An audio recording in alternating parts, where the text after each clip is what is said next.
it's Nutty and this is a video that's been building for a little while. As you know, we've recently had the WWE Network in the UK, and I've been catching up on NXT. Now, I haven't made a video in quite a while because I've been finding the main roster stuff very mediocre at best. I do still like Dean Ambrose and Dolph Ziggler, but there's a lot of the bulk of Raw I find quite heavy going. But as the title of this says, NXT The Future starts now, and yeah, it's, for those of you who haven't watched NXT, it's the developmental section of WWE, and it has some very, very talented guys in it, and some extremely talented girls as well, I must point out. It's a much less convoluted than Raw. The storylines are much simpler, much cleaner. There's much more focus on the in-ring. And they let the guys go out and do and say what they feel, which I think is definitely a progression in the right direction.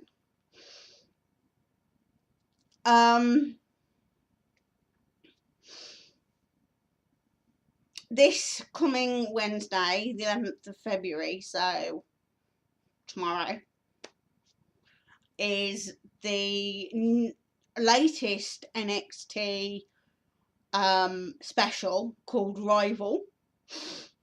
What I'm going to do is I'm going to go through the match listing, but I'm also going to talk about the guys and the girls that are in these matches and just give you my opinion of them and what their feel is.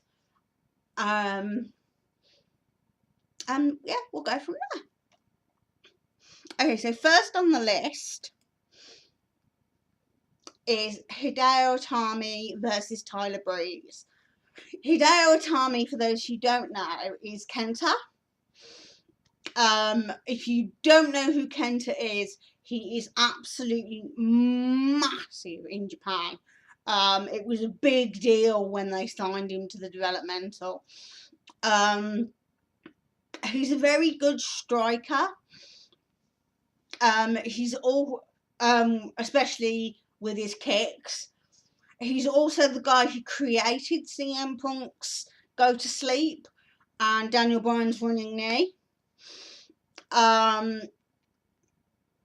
He's very entertaining to watch in the ring. I'm not sure he's quite got the personality side there just yet, but I think that'll develop as his English matures. He's facing Tyler Breeze.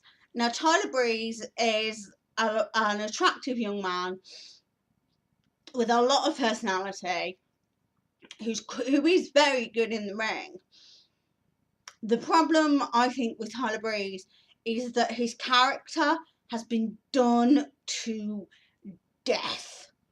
He is the classic pretty boy, everyone else is an uggo, and I don't know, as much as I like him, the character puts me off. But this should be a really good match. This is actually the throwaway match of the card, because it was thrown in at the last minute, but this should be the first match, and if this doesn't make you go, wow, okay, that's the throwaway match of the card, then I'll be shocked. The next one is a no disqualification match between Bull Dempsey and Baron Corbin. Bull Dempsey, for a while, has been built up as this indestructible force. But then they brought in Baron Corbin. Now, Bull Dempsey is what I would call an old school look wrestler. He's quite a big lad, and he's not the prettiest boy in the world. But he's quite good with the power moves, and he's quite sort of imposing. But then there's Baron Corbin, and you can see by the exchange of expression on my face, I genuinely like Baron Corbin. I see in him what I saw in The Undertaker when The Undertaker first came in. And that's a lot of pressure to put on a young man's shoulders. But he's got that something that makes you go, ooh. He's very tall, nicely muscular, but not overly muscular. He's not like meat, but he's got the right amount of muscle for his frame, if that makes sense. He's got a really good aura to him, and it's something that I do agree can't be taught. If you've got that something, that X factor of just having that aura about you, that is so effective. I'm actually hoping we see some decent action in this one. Baron Corbin's mostly had sort of under a minute squash matches. I'm actually looking forward to this because Bull Dempsey's the only matches he's had that have gone longer than a minute. So I'm hoping to see more of Baron Corbin. I'm interested to see what they're going to do with the no disqualification rule as well. Next one is the number one contenders match. We've got Finn Balor versus Adrian Neville. I've seen Adrian Neville live. I think he's incredibly talented. Having said that, Finn Balor is something special.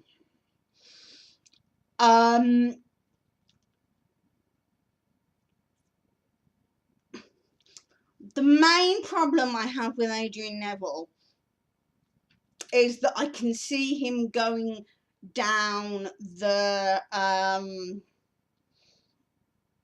John Morrison, Shelton Benjamin, Kofi Kingston type route, because his speciality is the high flying. I'm quite worried that he's going to get put in that one trick pony box.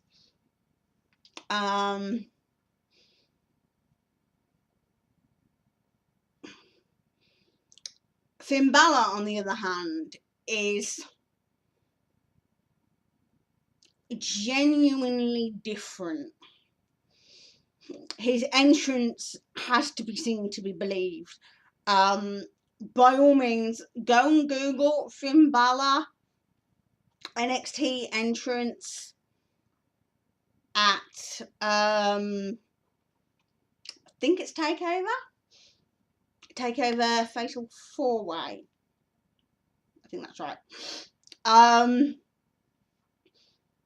Anyway, he comes down painted up with smoke, and there's so much drama and energy and intrigue to Finn Balor. He has the enigma factor that Jeff Hardy had. Finn Balor embodies that. And he's reasonable on the mic. He's very talented in the ring.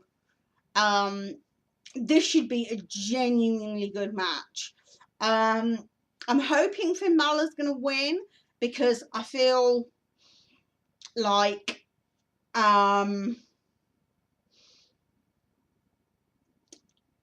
Neville has been the champion. He's had the rematch. He doesn't really need the #1 contendership, whereas Finn Balor's still quite new, and I genuinely would love to see him face either of the two men that walk out of the NXT Championship match. Alright, next on the list is the NXT Tag Team Championship match. Wesley Blake and Buddy Murphy versus the Lucha Dragons. Now, if you like Rey Mysterio, you will like the Lucha Dragons.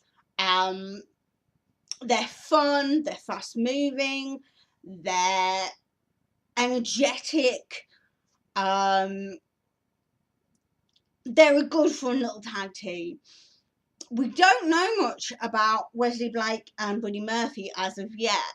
They do seem to be quite talented young men, but there's not that much character built up around them yet. They got a one-shot win over the Lucha Dragons to get the championship, and this is the Lucha Dragons rematch. To be honest, I think Wesley Blake and Buddy Murphy are probably going to win, purely because I think the Lucha Dragons are going to the main roster, and I really hope they take care of them. Next, we've got the NXT Women's Championship match. The current champion is Charlotte. For those of you who don't know, her last name is Flair. Yes, she's Ric Flair's daughter. She is everything you'd want to see in Flair's daughter. She's got a spark to her. She's technically talented, and she's got the presence to her. I really like Charlotte. I think she's got. I think the women's division of NXT is what I wish the Divas division was. The matches are a lot longer. They're a lot more in depth. There's a lot more to them. Technically, they're a significant step above the regular Divas roster.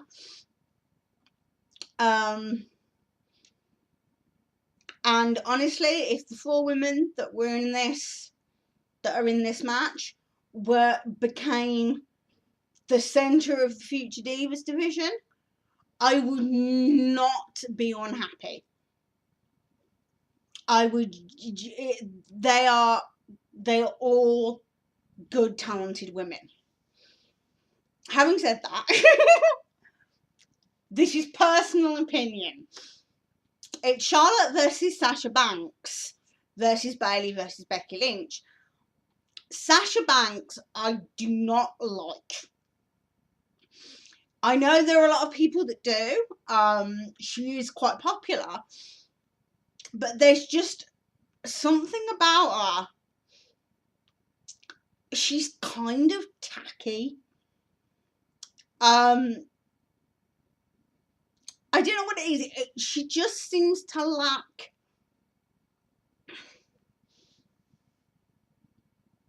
the personality that comes across with sort of the ego of Charlotte or Bayley, who I'll speak about in a minute. Sasha Banks is very, I don't know, she just doesn't feel as, maybe it's because she's a heel and she's playing a heel well, but there is nothing about her that I find appealing. I just find her very cheap. Her other opponent, Bayley, absolute opposite. Love this girl. She's adorable. She's so cute. And she's so sweet. And she comes across in a way that genuinely very few women can get away with being a cute, cuddly baby face. But Bayley does it, and she does it well. I honestly can't find anything about Bayley, about her character, about her in-ring ability. I can't find anything to fault in her. She's genuinely, she could be the heart and soul of the Divas division in the future. The other girl they're facing off against is Becky Lynch. Becky's quite new on the NXT scale. She's kind of a rockery chick, which I quite like. I quite like the head banging out of the ring and all that sort of thing. That side of her, she's fine. I'm not quite sure. I'm not really seen enough of her in ring to comment. But I do think she's got quite a bit of potential. She's pretty enough. She's got that kind of rock-y vibe. Not like Paige, not like goth rock. But just like a more sort of, I suppose, early 90s rock image. I suppose that'd probably be about the closest I can put it to. So yeah, this is a fatal four-way for Charlotte's Women's Championship. This is going to be a good match. As I said, the NXT women are given so much more time, and there's so much more put into who they are and why they work. Honestly, I would love to see Charlotte or Bayley walk out of this with the title.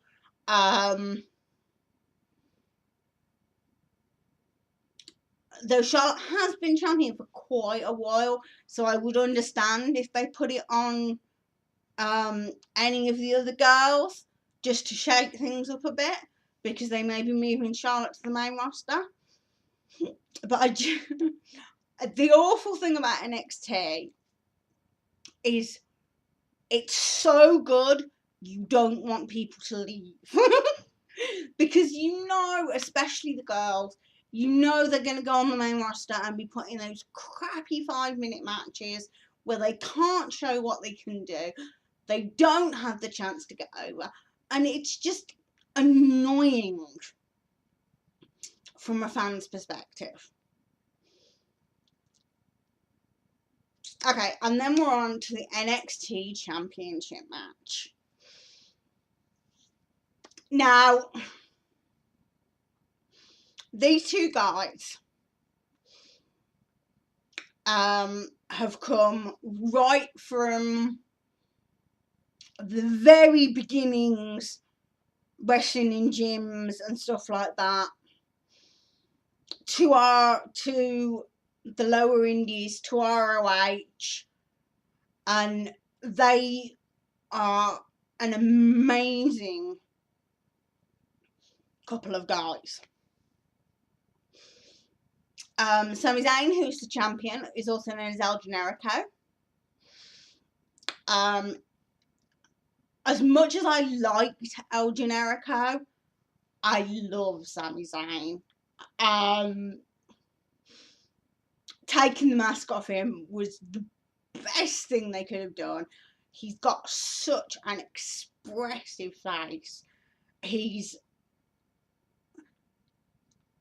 got the thing that Bayley has. that thing where you want him to do well. He's just so nice, and he's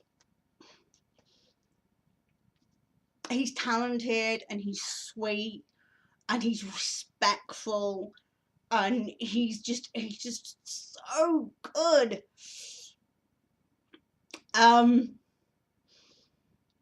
But as the story of Kevin Owens and Sami Zayn goes, as I said, they came up all the way through together. They are best friends in real life. But in the various promotions, they've had fallings out and been rivals.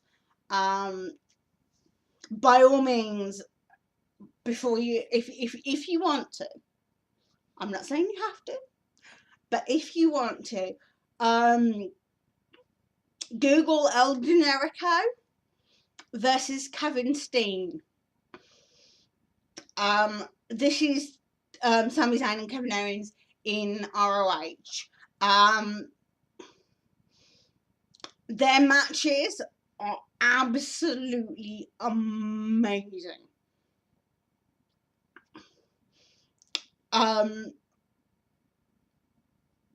I really can't emphasize that enough. They really are good. Kevin Owens, which is Kevin Steen, arrived at the last NXT special, and Sami Zayn won the championship on that night, and Kevin Owens turned on him. Sorry, my phone's going from the background. Feel free to ignore it. I do. So yeah. So Kevin Owens is basically come in and gone whoosh to the top as one of the biggest heels in NXT. This match, if they give them even half of the leeway they need, will be epic. My only worry is that they will stranglehold what they can do too much, which would be a shame. But both of these guys have the potential to put on a mind-boggling match to a WWE fan. Right. Okay. So that's your list of what's happening and who the guys are. I will try and do a review after the special on Wednesday. But I am not well at the moment, so if I don't do it, please forgive me, because I'm in and out of hospital at the moment. But I hope you enjoyed this vid. Nice long bit of me rambling. And take care, boys and girls. Lots of love. Mwah.